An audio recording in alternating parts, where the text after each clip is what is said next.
Bonjour, tout d'abord je voudrais remercier toutes les personnes qui sont passées visiter le jardin dimanche dernier. On était environ 80 et j'ai vraiment passé un super moment. La semaine dernière, je vous ai parlé du premier principe de permaculture lorsque vous décidez d'aménager un jardin. Donc favoriser la biodiversité, notamment en attirant les insectes auxiliaires tels que les coccinelles. Aujourd'hui, je vais vous parler de biodiversité dans les légumes. Donc si vous allez au magasin faire quelques courses, la plupart du temps, vous n'aurez le choix qu'entre une sorte de laitue, deux variétés de tomates, une variété de betterave, alors qu'il en existe des milliers. Par exemple, il y a des laitues paumées, des laitues à couper, il y a des laitues de printemps, il y a des laitues d'été qui résistent mieux aux fortes chaleurs, et il y a même des laitues d'hiver qui supporteront un léger gel. Donc, le choix d'une variété de légumes au jardin est très important.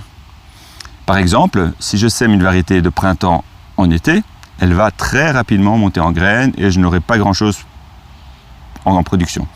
Pareil pour l'hiver, si vous semez une laitue d'été maintenant, soyez sûr qu'au premier coup de gel, toute votre production sera perdue. Donc, ce que je fais personnellement, c'est semer en septembre plusieurs variétés de laitue d'hiver, comme par exemple la merveille d'hiver ou la Baccheux. En général, je la sème dans un petit godet ou dans des plaques alvéolées. Et je les repique un mois après, soit dans une serre froide, soit en pleine terre, mais en les recouvrant d'un voile de forçage ou d'un tunnel en plastique en cas de gelée. Et si tout se passe bien, j'aurai droit à de très belles petites laitues au début du printemps. Donc, si vous n'avez pas envie de surveiller vos légumes durant l'hiver, je vous conseille sincèrement de semer une plante extraordinaire, c'est la mâche. Donc la mâche, c'est la salade de blé. Donc c'est vraiment délicieux et en plus vous faites de fameuses économies. J'ai regardé le prix de la mâche bio dans un supermarché, c'est 23 € le kilo. Enfin 2,3 € les 100 grammes. Donc c'est le prix du steak. On la sème en général au mois d'août pour en avoir tout l'hiver car elle ne gèle absolument pas. Mais vous pouvez encore en mettre maintenant pour en récolter au tout début du printemps. Ce qui est vraiment intéressant car c'est une période assez pauvre au potager. En plus elle est super facile à cultiver. Donc il y a 3 manières de faire. Soit vous la semez dans du terreau, en godet, et vous la repiquez plus tard en pleine terre. Soit vous pouvez la semer directement en pleine terre, donc ça c'est assez facile. Elle aime bien le sol légèrement tassé, donc pas la peine de l'aérer ou de la retourner avant le semis.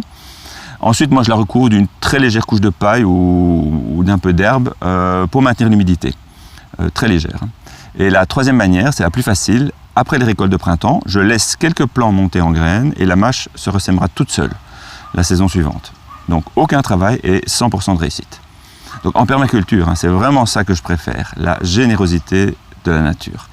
Dans certains cas, tout ce qu'on a à faire, c'est d'observer et éventuellement accompagner. Par exemple, si la mâche se ressème spontanément, je la repère, je la laisse pousser et alors elle sera indestructible. Bon, ok, je l'éclaircis quand même un petit peu et je retire parfois quelques herbes indésirables qui pourraient gêner la croissance, mais en général, ça suffit. Donc un dernier mot avant de vous quitter. Donc l'éco-centre Oasis de Mons organise un cycle d'activités sur l'autonomie alimentaire en collaboration avec Nature et Progrès.